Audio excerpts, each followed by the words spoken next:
कल्पना कीजिए, एक ऐसा राज जो आपके अपने ही मुंह से निकलकर आपके खिलाफ ही खड़ा हो जाता है।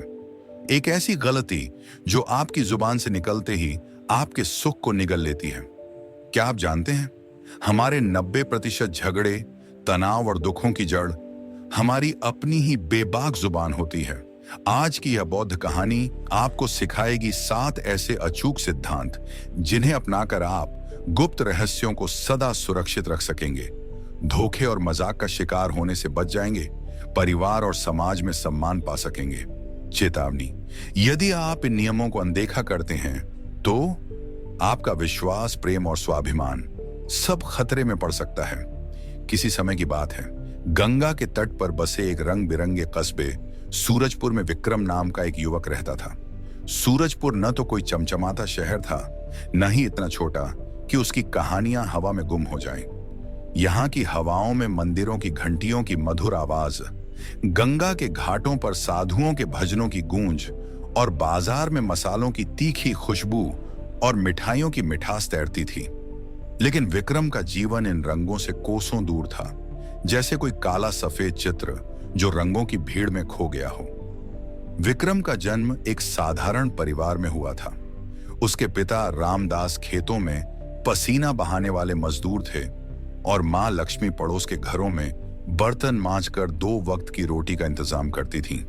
बचपन में विक्रम अपनी मां के फटे हुए आंचल और पिता के थके हुए चेहरे को देखकर सिसकता। वह मन ही मन कसम खाता, मैं बड़ा होकर अपने मां बाप को सुख दूंगा। लेकिन गरीबी ने उसके सपनों को पंख लगने से पहले ही जकड़ लिया। जब विक्रम 10 साल का था, उसके पिता को खांसी की बीमारी ने घेर लिया। रामदास अब काम पर नहीं जा पाते थे। घर का सारा बोझ लक्ष्मी पर आ पड़ा। विक्रम, जो अभी बच्चा ही था, ने अपनी मां का हाथ बंटाना शुरू किया। वह सुबह सुबह गंगा के घाट पर जाता, जहां तीर्थ यात्रियों के लिए पानी लाता या उनके भारी थैले उठाता। बदले में कभी 2 पैसे मिलते तो कभी सूखी रोटी। विक्रम का एक दोस्त था, श्याम, जो उसका हमउम्र था। श्याम का परिवार थोड़ा बेहतर था, क्योंकि उसके पिता एक छोटी सी किराने की दुकान चलाते थे।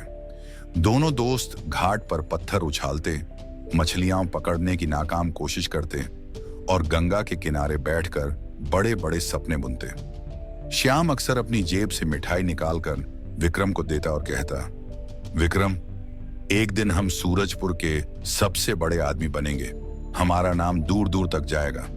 विक्रम मुस्कुराता और कहता, हाँ श्याम, लेकिन पहले मैं अपने माँ बाप को चैन की नींद दूंगा। लेकिन सपने टूटने में देर नहीं लगती। 12 साल की उम्र में विक्रम ने अपने पिता को खो दिया। रामदास की मृत्यु ने घर की नींव हिला दी। लक्ष्मी दिन रात मेहनत करती, लेकिन पेट भरना मुश्किल था।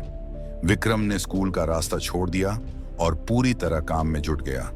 वह घाट पर, बाजार में, जहां भी मौका मिलता, मेहनत करता। लेकिन उसकी छोटी उम्र और कमजोर कंधों को कोई बड़ा काम नसीब नहीं होता था।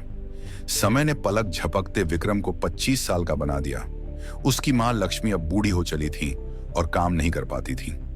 विक्रम ने अपनी मेहनत से एक छोटा सा मिट्टी का घर खड़ा किया था, जो बारिश में टपकता था, लेकिन उसे अपना कहने का गर्व था। उसकी शादी माया से हुई, जो पास के गांव की एक साधारण लेकिन समझदार लड़की थी। माया ने विक्रम की गरीबी को गले लगाया और कभी शिकायत नहीं की। विक्रम और माया के 2 बच्चे हुए, रमेश 7 साल का और सीता 5 साल की। रमेश को किताबों से प्यार था, लेकिन स्कूल का खर्च उठाना नामुमकिन था। सीता की आवाज में जादू था। वह अपनी मां के साथ भजन गाती और उसकी मासूम आवाज सुनकर गंगा भी ठहर सी जाती। विक्रम अपने बच्चों को देखकर खुश होता, लेकिन गरीबी का दंश उसे हर पल कचोटता। वह सोचता, मेरे बच्चे इतने होनहार हैं, लेकिन मैं उनके सपनों को पंख नहीं दे पा रहा। विक्रम अब सूरजपुर के बाजार में मजदूरी करता था। कभी अनाज की बोरियां उठाता तो कभी दुकानों के लिए सामान ढोता। लेकिन उसकी कमाई इतनी कम थी कि घर का गुजारा मुश्किल से होता। कई रातें ऐसी थीं जब बच्चे भूखे सो जाते। माया सब चुपचाप सहती, लेकिन विक्रम का दिल टूटने लगा। एक बारिश की रात, जब मिट्टी की छत से पानी टपक रहा था, विक्रम और माया चटाई पर बैठे थे। बच्चे सो चुके थे और घर में सन्नाटा छाया था। विक्रम ने गहरी सांस ली और बोला, माया, मैं हार गया। दिन रात मेहनत करता हूं, लेकिन कुछ नहीं बदलता।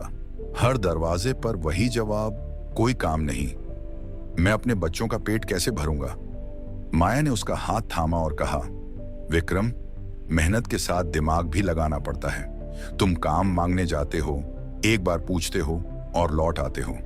अगर तुम लोगों का ध्यान अपनी ओर खींचो, अपनी मेहनत दिखाओ, तो शायद कोई तुम्हें मौका दे। अपनी मजबूरी छिपाओ, लेकिन अपनी काबिलियत दिखाओ। माया की बात विक्रम के दिल में उतर गई। अगले दिन वह सूरजपुर के सबसे बड़े सेठ हरिप्रसाद के पास गया। हरिप्रसाद का अनाज का गोदाम पूरे कस्बे में मशहूर था। विक्रम ने पहले भी वहां कोशिश की थी, लेकिन उसे खाली हाथ लौटना पड़ा था। इस बार उसने हाथ जोड़े और आत्मविश्वास से कहा, सेठ जी, मैं मेहनती हूं और कोई भी काम सीख सकता हूं। मुझे एक मौका दीजिए, मैं आपको निराश नहीं करूंगा। सेठ ने उसकी आंखों में चमक देखी और उसे गोदाम में मजदूरी का काम दे दिया। विक्रम को गोदाम में अनाज की बोरियां उठाने का काम मिला। काम कठिन था। भारी बोरियां, गर्मी में पसीना और थकान जो हड्डियों में समा जाती थी। लेकिन विक्रम खुश था। अब वह अपने बच्चों के लिए 2 वक्त का खाना ला सकता था। वह सुबह जल्दी उठता, रमेश और सीता को प्यार करता और गोदाम की ओर चल पड़ता। वह पूरी लगन से काम करता और सेठ की हर बात मानता। लेकिन कुछ महीनों बाद विक्रम को एक बात खटकने लगी। गोदाम के बाकी मजदूरों को उसी काम के लिए उससे ज्यादा मजदूरी मिलती थी। विक्रम को रोज 100 रुपये मिलते, जबकि दूसरों को 150 से 200 रुपये। पहले उसने इसे नजरअंदाज किया, सोचा मुझे काम मिला, यही बहुत है। लेकिन धीरे धीरे यह असमानता उसके मन में जड़ घोलने लगी। एक दिन वह अपने पुराने दोस्त श्याम से मिला, जो अब अपने पिता की दुकान संभालता था। विक्रम ने अपनी परेशानी बताई। श्याम, मैं उतना ही काम करता हूं जितना बाकी लोग, फिर मुझे कम पैसे क्यों?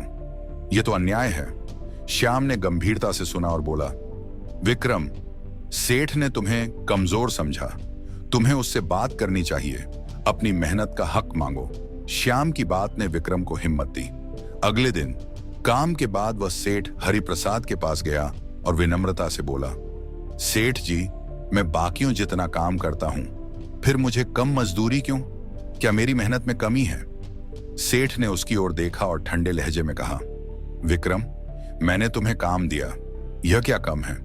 अगर तुम्हें शिकायत है तो कहीं और जाओ। सेठ के शब्द विक्रम के सीने में तीर की तरह चुभे। उसे लगा कि उसकी मेहनत की कोई कीमत नहीं। वह चुपचाप घर लौट आया, लेकिन उसका मन टूट चुका था। उसने अपनी परेशानी दोस्तों और पड़ोसियों से साझा करनी शुरू की।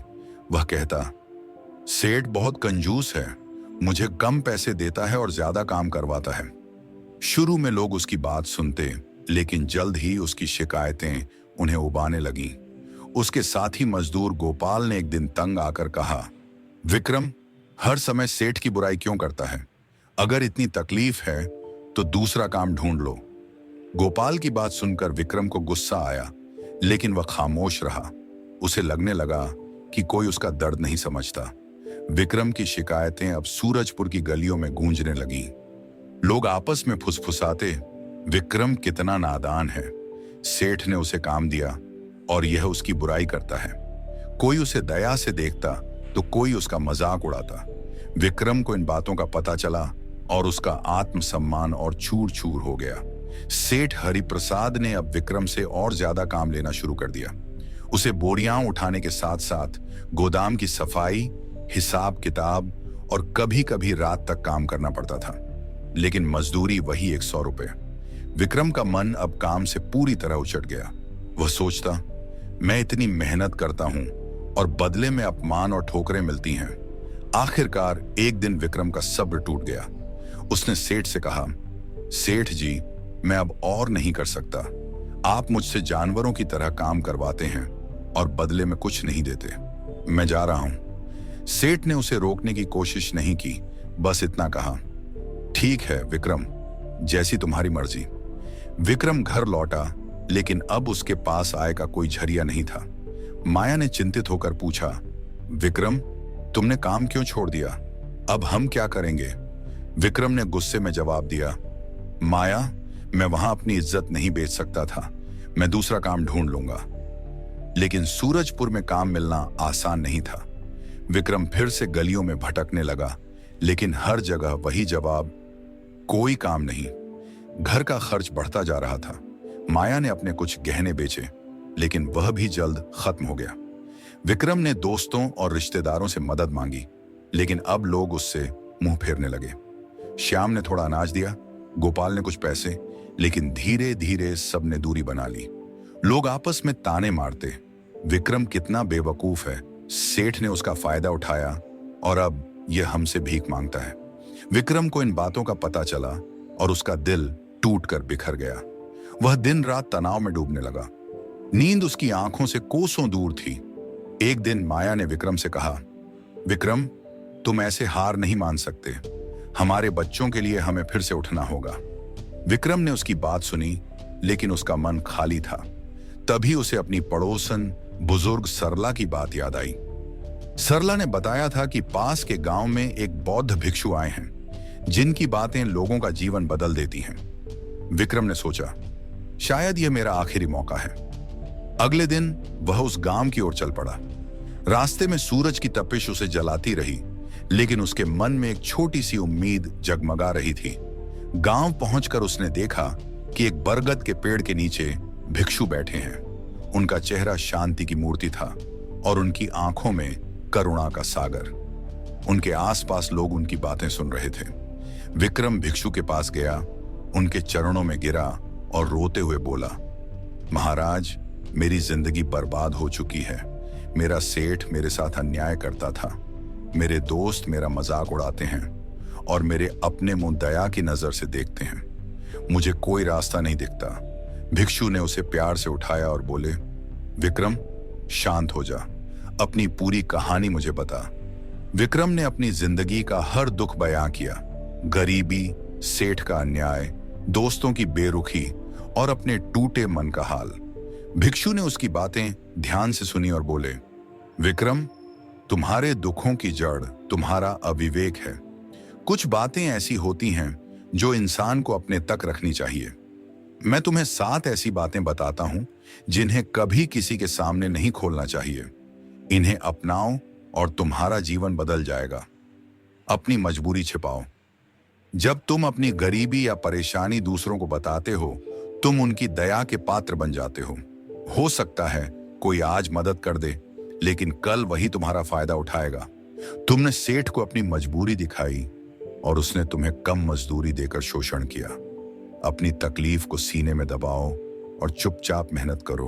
अतीत और योजनाएं गुप्त रखो। अपनी गलतियां बताने से तुम खुद को छोटा करते हो और भविष्य की योजनाएं बताने से लोग तुम्हारे रास्ते में रोड़े अटका सकते हैं। तुमने अपनी शिकायतें दोस्तों को बताई और वे तुम्हारा मजाक उड़ाने लगे। चुप रहना सीखो। घर की बात घर में रखो। परिवार की परेशानियां बाहर ले जाने से तुम्हारा सम्मान कम होता है। तुमने अपनी तकलीफें दोस्तों को बताई और उन्होंने तुम्हें कमजोर समझा। अपने घर का दुख दर्द अपने तक सीमित रखो। आमदनी का जिक्र न करो। अपनी आय बताने से लोग तुमसे उम्मीदें पालने लगते हैं। अगर कम है तो मजाक उड़ाते हैं, अगर ज्यादा है तो मदद मांगते हैं। तुमने अपनी कम मजदूरी की शिकायत की और लोग तुम्हें कमजोर समझने लगे। अपनी आर्थिक स्थिति को गुप्त रखो। कमजोरी और ताकत छिपाओ। कमजोरी बताने से लोग तुम्हारा फायदा उठाते हैं और ताकत बताने से वे उसकी काट ढूंढते हैं। तुमने अपनी मजबूरी को हथियार बनने दिया और सेठ ने इसका फायदा उठाया। अपनी मेहनत और धैर्य को गुप्त रखो। मित्र और शत्रु गुप्त रखो। मित्रों के बारे में बताने से लोग उन्हें तुमसे दूर कर सकते हैं। शत्रुओं का जिक्र करने से वे तुम्हारे खिलाफ साजिश रच सकते हैं। अपने रिश्तों को अपने तक सीमित रखो। दान का ढिंढोरा न पीटो। दान गुप्त रखने से उसका पुण्य मिलता है। अगर तुम अपने दान का बखान करते हो तो वह अहंकार बन जाता है। जब तुम दान करो तो उसे अपने तक रखो। भिक्षु की बातें विक्रम के मन को ठंडक देने वाली थीं। उसे लगा कि उसने जिंदगी में कई गलतियां की, लेकिन अब उसके पास नया मौका है। उसने भिक्षु से पूछा, महाराज, अब मैं क्या करूं? भिक्षु ने मुस्कुराकर कहा, विक्रम, अब अपनी काबिलियत पर भरोसा करो, काम की तलाश करो, लेकिन इस बार अपनी मजबूरी नहीं, अपनी मेहनत दिखाओ और जो भी दुख आए उसे अपने तक रखो। विक्रम घर लौटा और माया को सारी बात बताई। उसने कहा, माया, अब मैं अपनी गलतियां नहीं दोहराऊंगा, मैं अपने परिवार को सुख दूंगा। माया ने उसका हौसला बढ़ाया। अगले दिन विक्रम काम की तलाश में निकला। इस बार उसने अपनी गरीबी का जिक्र नहीं किया। वह एक कुम्हार रामलाल के पास गया और बोला, मैं मेहनती हूं और कोई भी काम सीख सकता हूं, मुझे एक मौका दीजिए। रामलाल ने उसे अपने यहां रख लिया। विक्रम ने पूरी लगन से कुम्हारी सीखी। वह सुबह से शाम तक मिट्टी के बर्तन बनाता, उन्हें सजाता और बाजार में बेचता। समय बीतता गया। विक्रम अब एक कुशल कुम्हार बन चुका था। उसने अपनी मेहनत से पैसे कमाए और अपने परिवार को सुखी बनाया। उसने भिक्षु की 7 बातों का पालन किया और कभी अपनी परेशानियां दूसरों को नहीं बताई। उसका जीवन अब शांति और संतुष्टि से भरा था। विक्रम की मेहनत और ईमानदारी की चर्चा सूरजपुर में फैलने लगी। लोग उसे एक मेहनती और सम्मानित व्यक्ति के रूप में देखने लगे। उसने अपने बच्चों को स्कूल भेजना शुरू किया। रमेश अब किताबें पढ़ता और इंजीनियर बनने के सपने देखता। सीता ने अपनी मां से भजन गाना सीखा और मंदिर में अपनी मधुर आवाज से सबको मंत्र मुग्ध करने लगी। माया ने भी विक्रम के साथ मिलकर एक छोटी सी दुकान खोली, जहां वे अपने बनाए मिट्टी के बर्तन बेचते थे। उनके बर्तनों की सजावट और मजबूती की हर जगह तारीफ होती थी। विक्रम और माया अब सूरजपुर में एक सम्मानित नाम बन चुके थे। एक दिन विक्रम अपने पुराने दोस्त श्याम से मिला। श्याम अब एक बड़ा व्यापारी था, लेकिन उसने विक्रम से पहले जैसी गर्मजोशी नहीं दिखाई। विक्रम को दुख हुआ, लेकिन उसने भिक्षु की सलाह याद की और चुपचाप मुस्कुराकर अपनी राह पकड़ ली। कुछ साल बाद विक्रम को पता चला कि वह बौद्ध भिक्षु फिर से पास के गांव में आए हैं। वह अपने परिवार के साथ उनसे मिलने गया। भिक्षु के सामने हाथ जोड़कर वह बोला, महाराज, आपकी सलाह ने मेरी जिंदगी बदल दी। आज मेरा परिवार सुखी है और यह सब आपकी कृपा से हुआ। भिक्षु ने मुस्कुराकर कहा, विक्रम, यह तुम्हारी मेहनत और विवेक का फल है। मैंने तो सिर्फ रास्ता दिखाया। अब तुम अपने बच्चों को भी यही सिखाओ कि कुछ बातें अपने तक रखनी चाहिए। विक्रम ने अपने बच्चों को भिक्षु की 7 बातें बताईं। रमेश और सीता ने ध्यान से सुना और वादा किया कि वे इन सिद्धांतों का पालन करेंगे। विक्रम की कहानी हमें सिखाती है कि कुछ बातें ऐसी होती हैं जिन्हें हमें अपने दिल में छिपा कर रखना चाहिए। अपनी मजबूरी, गलतियां या योजनाएं दूसरों के सामने खोलने से हम अपने दुखों को न्योता देते हैं। भिक्षु के 7 सिद्धांत हमें विवेक, संयम और मेहनत का रास्ता दिखाते हैं। यह कहानी हमें यह भी सिखाती है कि गलतियों से सीखकर और हिम्मत न हारकर हम अपने जीवन को नई उड़ान दे सकते हैं। बाकी दोस्तों, यह कहानी आपको कैसी लगी कमेंट सेक्शन में जरूर बताइए। हम मिलते हैं किसी अगले वीडियो में। तब तक के लिए अपना ख्याल रखें।